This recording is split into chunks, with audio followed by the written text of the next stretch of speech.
ready to go? Excellent. So the focus of this next hour and 15 minutes is on teaching. And the question is, if all of us are interested in a research career, why do we need to spend time on teaching?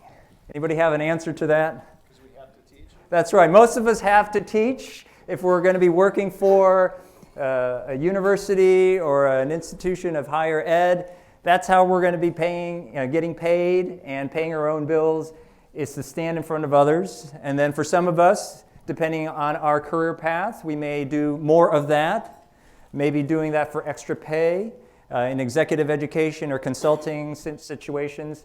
But for the most part, all of us in this room will be teaching or are teaching on a regular basis. And so the thing that always comes to mind whenever I do sessions like this is a piece of advice that my advisor, Howard Aldrich, shared with me when I was in the doctoral program. And he said, look, when you write a paper and send it off for review, how long will it take for you to get some kind of feedback from the editorial process? If it's really fast, it would be what?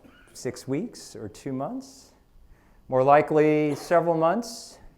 If you are successful in the review process, it might be, what, a year before you get that wonderful letter saying that it's been accepted, and then maybe another year before it's in print. That's a long cycle time for the work that you do to get the feedback that things are working out. When you're teaching, when do you get the feedback? Immediately.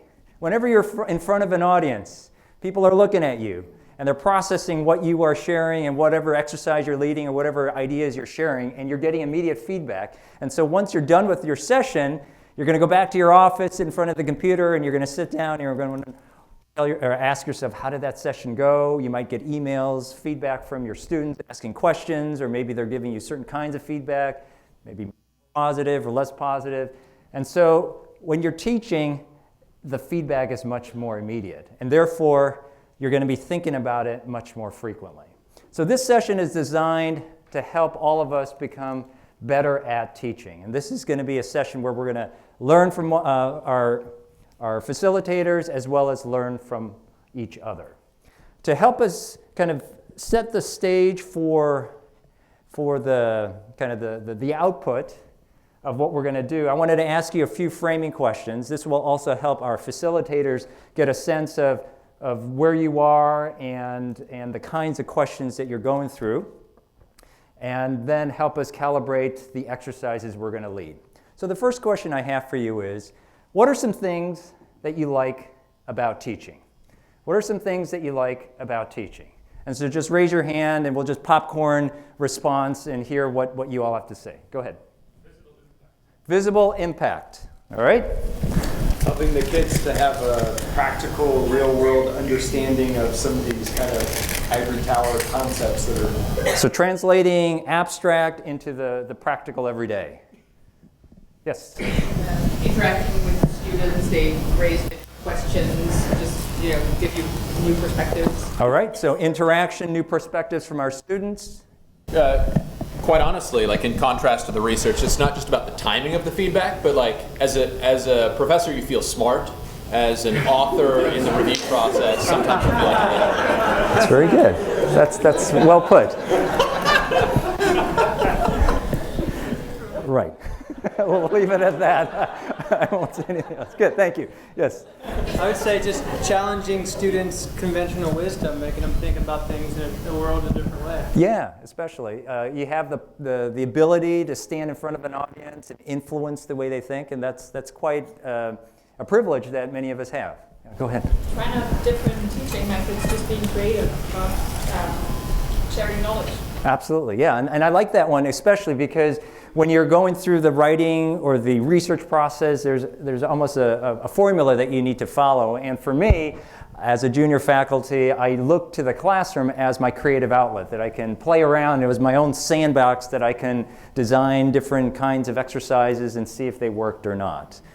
All right, so now that you've shared a little bit about what you like on teaching, what don't you like? Let's flip it to the other side of the equation. What are some things that frustrate you? What don't you like about teaching? Grading. Yes, grading, I agree.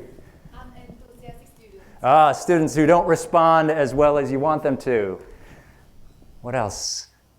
Yes? Being an entertainer rather than a teacher. Okay, they're looking for storytellers and showmen and all of that. Yes.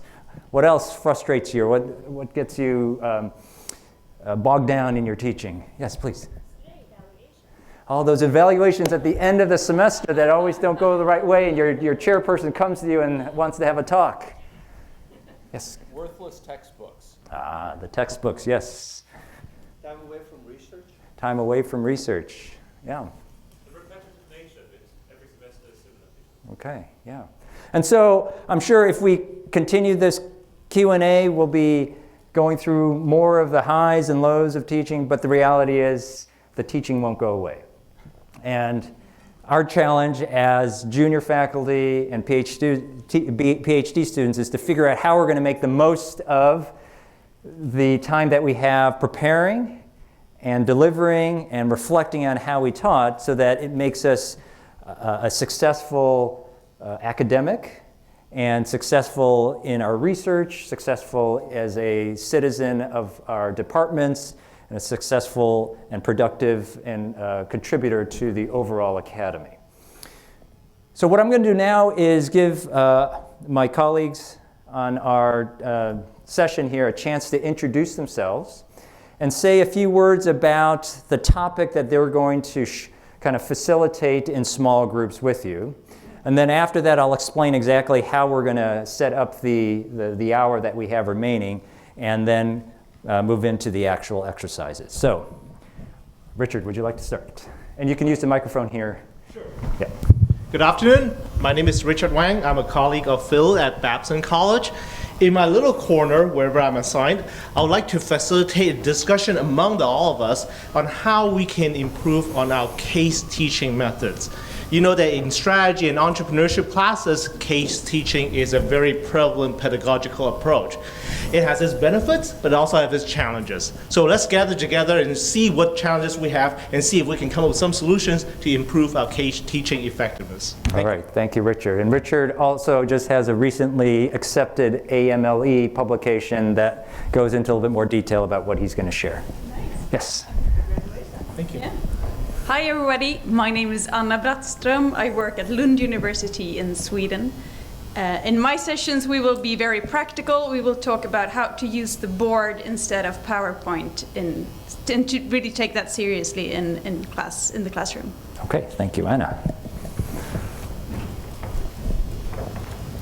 Hi. You know, every time I do a mic like this, I think I should break into song or something. I'm not going to. Don't worry. Don't. My name is Linda. I'm at Bentley University, so I'm actually down the road from these guys, not too terribly far. In the whatever corner I'm assigned, we're going to talk a little bit about timing in teaching. So it's one thing to know the content, it's one thing to deliver, but it's also to get the timing right, to keep you engaged, to keep the students engaged. And we'll talk a little bit about that. Great.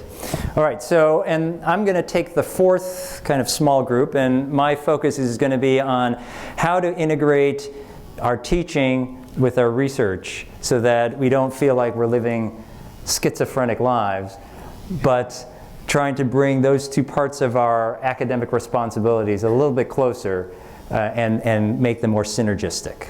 All right? So this is how we're going to do this. We're going to, each of us will position ourselves in the four corners of this room. So I'll assign Richard to this corner here, and then Anna will be over here, Linda will be over here, and I will take this part of the room. We'll ask you to pick one of the four stations to begin with. Let's try to even it out here. We have about 60 participants. So that's roughly, if the math is right, 15 or so in each of the stations. We'll go for about 15 minutes. And I've instructed the three facilitators to take about 5 minutes at the beginning to introduce the topic, their tip, and talk a little bit about the nuts and bolts. And then the remaining time will be application, discussion, and practice, with the goal that all of you will walk away with a couple tips that you can put into practice or have further engagement after the session. After the 15 minutes are up, we'll do a shuffle. Ready will be the timekeeper and let us know when those 15 minutes are up. So you'll shuffle to another station, and then we'll repeat once again the topic that we're all presenting. Yes? So why don't the facilitators move so that they can sit, right? You guys moving, it'll be 4 people moving around. Do we want to give them more choice? Sure. Choice is good, right? We'll give you choice. Okay. Yeah. It'll be a little bit more chaotic, but hopefully the choice will be beneficial to you. So after the second round of the exercise, we'll come back together. We'll do a quick debrief and an open mic Q&A. There's this show on NPR here in the U.S. called it's two brothers, Car Talk, and they have this little segment on this show called Stump the Chumps, which is basically anybody can ask questions and see if the panelists will be able to answer it. So we'll give all of you a chance to ask your most difficult questions about teaching, and we'll all take a stab at trying to answer it, and then we'll wrap that up around 3:30. All right, does that make sense? Okay, so the 3 panelists will, So there's 4 different panelists. Are there only 2 sessions? There's only two shuffles, yes, that's right. Okay. So Richard's going to be over here talking about case teaching. Anna's going to be in the back talking about using the board.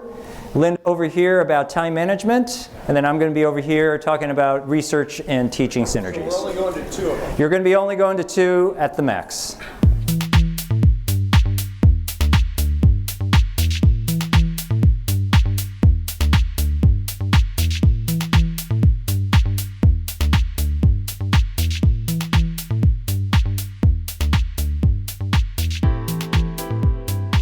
In the next portion of our session, we're going to ask you in your table groups to have a small group conversation, and here are the prompts that I want you to use. If you have already taught, think back to a situation where you realize it didn't go as well as you wanted it to go. There was a mistake you made, or something didn't work out, you got some really not positive feedback coming from it. What did you deduce are some of those issues that contribute to that? Or if you are unsure of what caused that dilemma, let's bring that out. If you haven't had an opportunity to teach yet, what are some concerns or issues or obstacles that you have in the top of your mind that you'd like to get a little more guidance or confidence or encouragement or feedback? Let's have a small group conversation. Let's try to identify maybe 2 or 3 topics that we can surface to the rest of the group in the next 5 minutes. And then afterwards, we'll have our little session of Stump the Chumps and see if we can try to help resolve some of these issues or give you more ideas to overcome so that you don't run into these situations in the future. All right, so let's take 5 minutes. All right, so what I'll do is I'll invite any of the small groups to share kind of a single difficult situation. And then I'll just open it up to the group to see if you have advice to give back to that group. And then our facilitators will also jump in if they want to add something to that conversation. All right, so I'd like to go first. All right, go ahead. For team projects, getting groups to work well together. In particular, inevitably you'll have a group where one person, like if it's a 5-person team, one person just doesn't do anything for the whole semester. And then how do you grade that? And just managing that whole team-based project situation. Yeah, so there are multiple pieces to this. Getting the teams to work, evaluating performance, especially the free riders that are involved, and making it a win-win positive experience for everybody involved. All right? This sounds like some overlap with founding team research when you're starting a new venture, right? Doesn't it, in some ways? Okay, so any suggestions, thoughts, feedback from the group? So on the free writing problem, the way I kind of addressed this in class that I had team-based was have part of the group component being a peer evaluation. So everybody kind of evaluated their peers and then kind of use an average of their scores, and then if there was something that needed kind of more of a subjective evaluation, I would reach out to team members and ask additional questions. But I found that the students were pretty honest about who contributed what, by having kind of a qualitative score as well as like a free response type of thing. Say like, how did you contribute this? Who contributed what? So a little bit of extra kind of grading, but definitely intended to kind of deal with that issue. And one way, and to add on to Daniel's point, one way to ask that question is to like position it like, if you were going to invest in each person, how much stock would you allocate to that person, or something like that, just so that it gives it a little bit more context rather than who's a free rider and who wasn't. Right. Okay. Yeah, there was a comment back here, or a suggestion. Yeah, go ahead. I learned from a colleague who used CAT-ME software, CATME. So it is a software that first takes questionnaire to put people in group using algorithm, and then they take feedback from each other, and eventually by the end of semester they get a multiplier. It's how much effort you put in, so your grades will be that times the multiplier that of the effort that you actually. Good. Sounds CAT-ME. CAT-ME. Okay, there was a hand over here. Well, I was just trying to reflect on the point made there.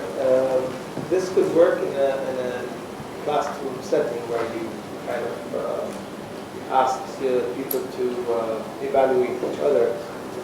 How does that work in a real context where you start the business with a team? Then you don't have any chance. There are no grades. So I think, how can you really deal with those dynamics in real life? Mm-hmm. So a part of the facilitation of these team projects is to explain to students, especially those who might be younger, that this is a reflection of what happens in real life. In this situation, you get a grade and then you move on, but in real life, you might not get a second chance. And so think really hard about your performance and what you're going to contribute. Yeah, go ahead. I have not put this to practice, but it sounded the best I've heard of yet, and it's a veteran teacher. He says that you can be fired from the group for lack of participation. And if you're fired, ultimately you have to do the project by yourself for your grade, which completely solves that. But you also, in order to be fully fired, you have to be able to go through a review process. You're brought up from your peers in this group. They tell you why you're going to be fired and give you a chance to rectify it. If that's not the case, then you're fired. You have to do the project on your own. So if you like that idea, I have a colleague who follows this principle called hire, fire, merge, and acquire.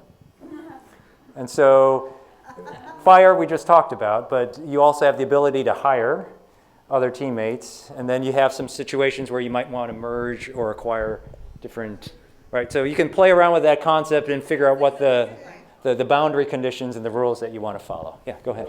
I did that because I improvised adding that ability because I had a group where two strong leaders were wanting to go in opposite directions, and so I presented that as an option to them, and they worked it out instead. Mm-hmm.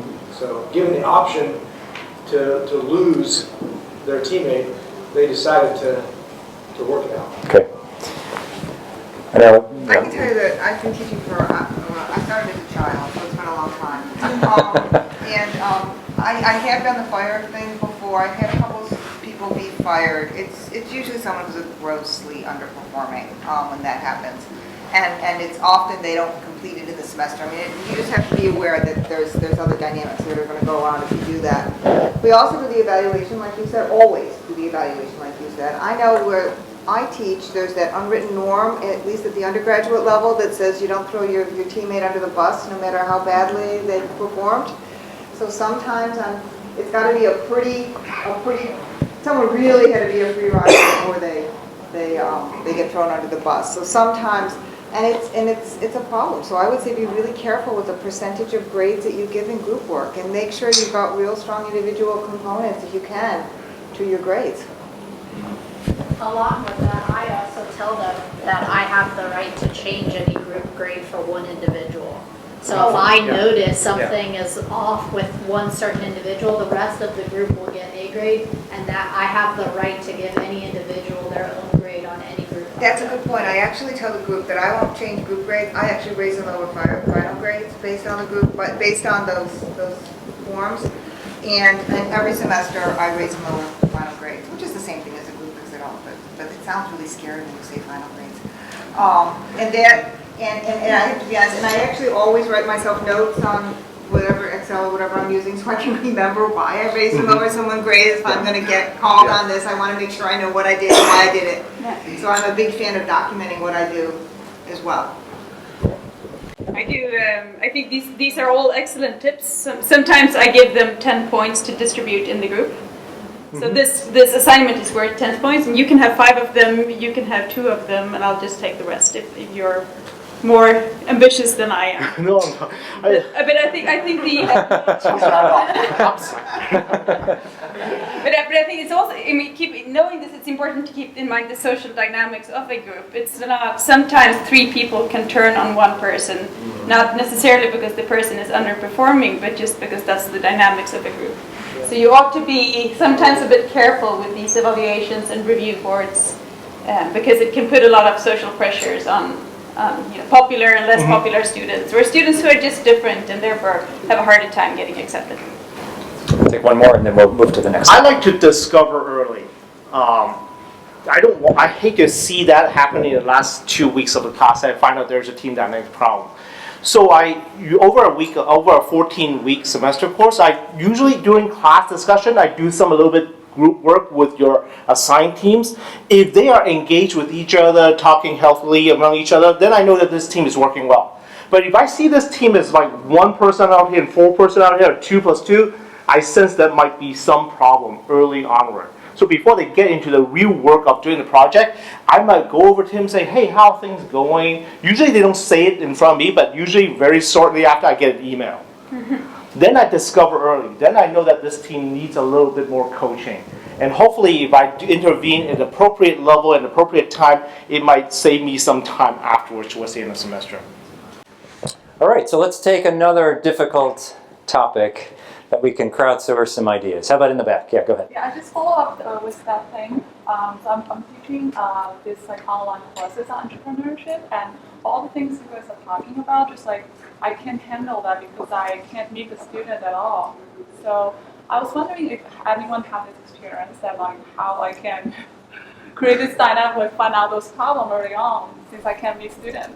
So let's just have a kind of a orienting question. How many of you teach or plan to teach or desire to teach something that's online, mainly online or a blended? All right, so there's just a handful. Okay, so we can quickly crowdsource an answer to that question about how to engage with your students when you don't meet them physically face-to-face, and then help troubleshoot issues that might come up. Yeah, make them feel like they are actually they can reach us at any time, like that. Go ahead, Linda. Do you have office hours? Yes, but nobody comes. Can you do them on?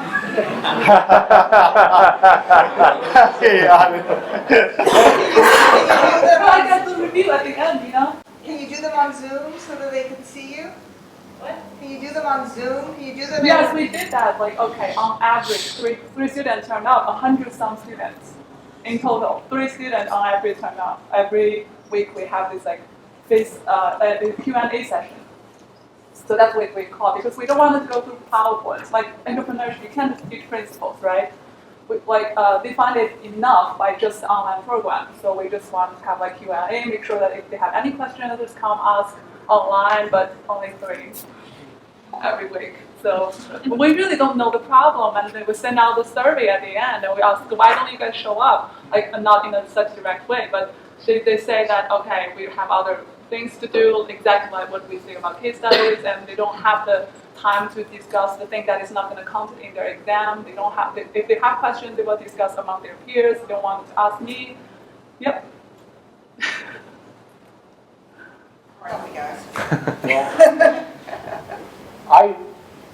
I teach online, so Phil and I teach online. We're in Boston. We have our students in San Francisco. Clearly, we're very far apart.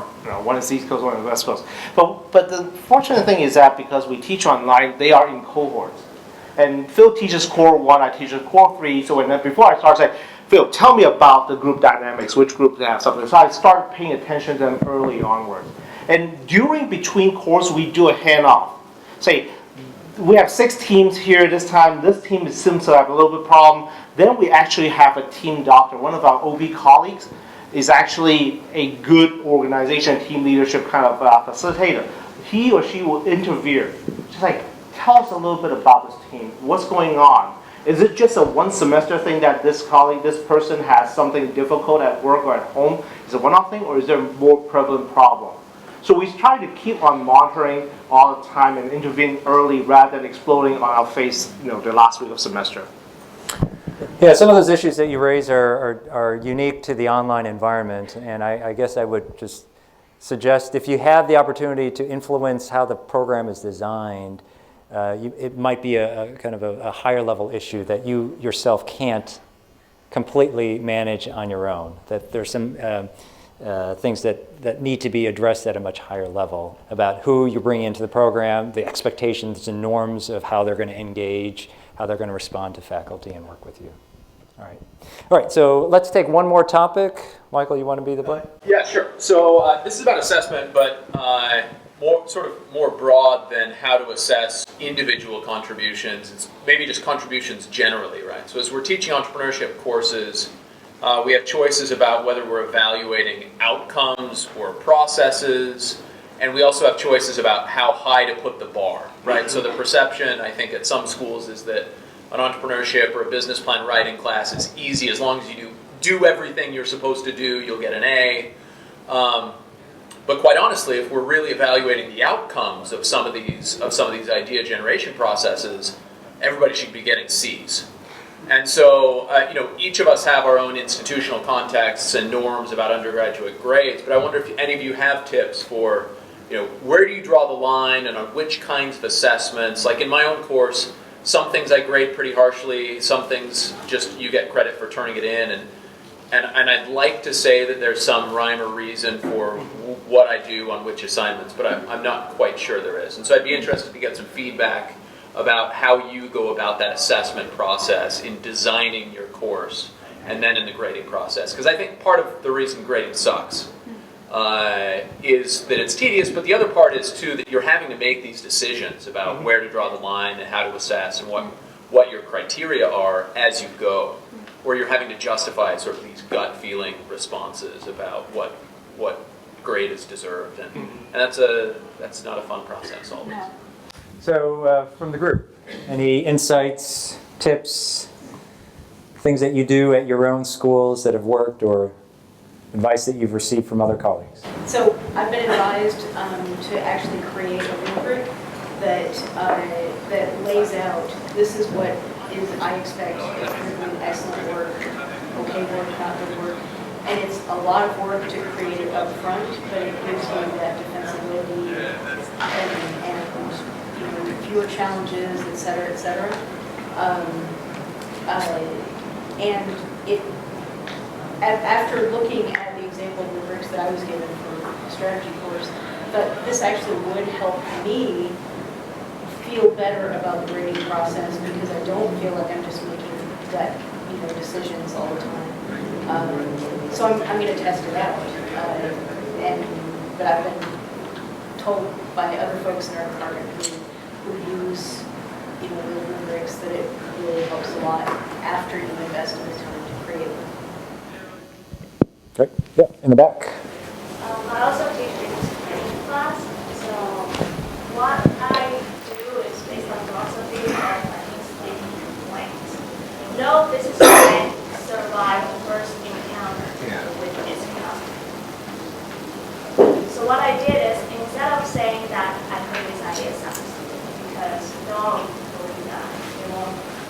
will argue me to death that their idea is nonsense. What I did is that I with that to experience, to discover throughout the course of 12 weeks what is a good idea. I asked them to go out of the building, interact with customer to see if that's a good idea. And eventually, of course, well, 90% of the time my hunch is correct. This is a bad idea, and then of course pivot. So I wouldn't really go up against them saying that idea is bad. I do have undercourse as a like idea generating process, how it should be. But I'll just leave that to, well, giving other people the freedom and the authority to say what an idea is, because it's the nature of entrepreneurship, right? Whatever works, works. And if you succeed and you're a hero, and if you fail, you go back and Steve. Teaching intro to entrepreneurship semester, and so I made a competition.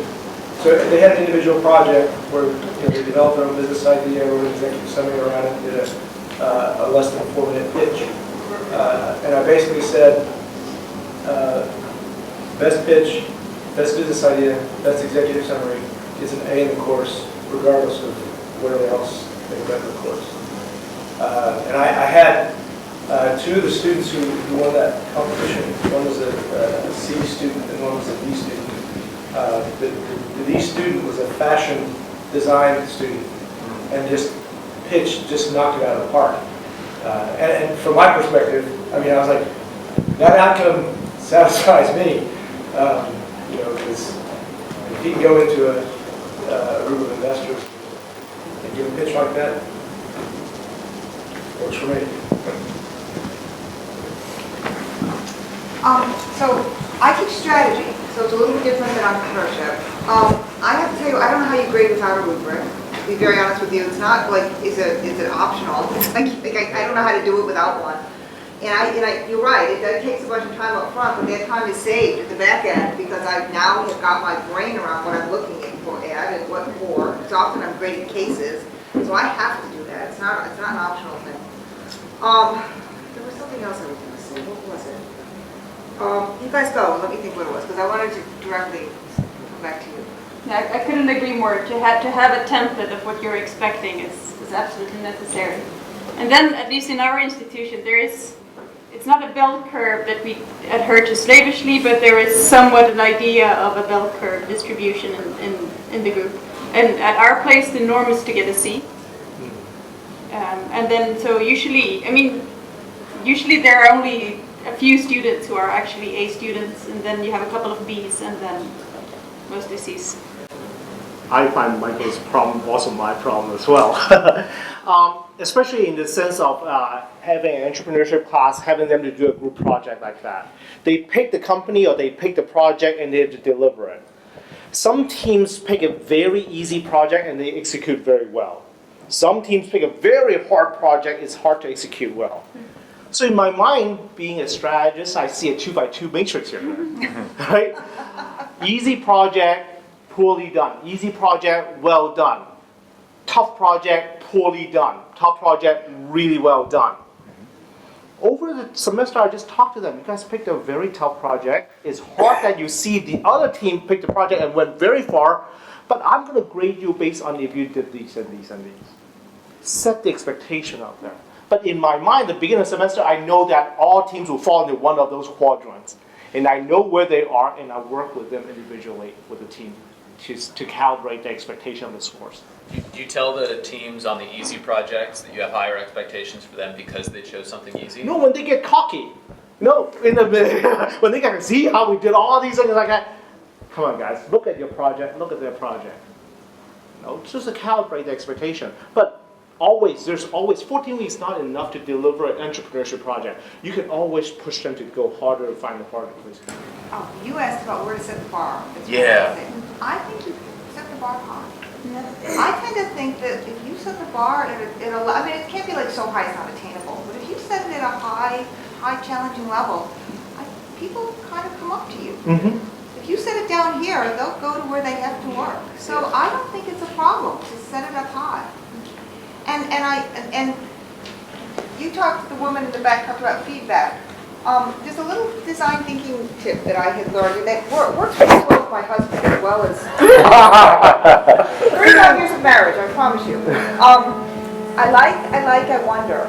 And it's from design thinking. And that little phrase, somehow instead of saying, God, that's a really crappy idea, what, you want to put the office on the porch? Are you out of your mind? When you say, you know what, I like the fact you're thinking about me, and it's really nice. And then I wonder what will happen in the winter when there's no heat out there. It works in reviewing, it works in students. It's like a jewel. I wish I was like 30 years younger when I learned it. All right, so I'm sure we can talk more about the issues you face and share wonderful tips and suggestions. I hope we've gotten started with that kind of collaboration, building community with this group. I want to thank Linda and Anna and Richard for joining us this afternoon.